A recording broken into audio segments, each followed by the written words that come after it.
का लोग जो है वो इसी पे मशहूर है कि वो बहुत अच्छा जंग करते हैं और अच्छा दुश्मन के साथ अच्छा लड़ता है, और वो जो दुश्मन के मुकाबले में सब इकट्ठे हो जाए ये होता है। ये तो ठीक है, ये बजाय खुद, लेकिन वो मजबूरियत के खातर है, आज़ादी के खातर वैसे है। वही से ज्यादा मोहब्बत और दोस्ती में भी मजबूत है।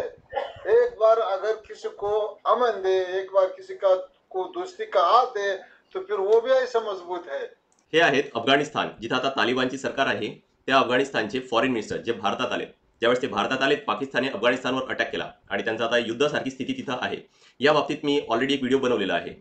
हा व्हिडिओ यासाठी बनवतोय कारण भारताने अफगाणिस्तानवर आता पूर्णपणे विश्वास ठेवलाय. त्यांची जी मैत्री आहे, त्यांची दोस्ती आहे, ती मान्य केलेली आहे. इव्हन त्यांना तालिबान नाही तर अफगाणिस्तान म्हणून त्यांना उच्चारलेलं आहे. बरोबर. मग अशा वेळेस जर त्यांचे फॉरेन मिनिस्टर म्हणतायत की तुम्ही दोस्तीसाठी सुद्धा आमच्यावर विश्वास ठेवू शकता, तर खरंच भारताने जे केलेलं आहे ते योग्य केलेलं आहे की नाही केलंय?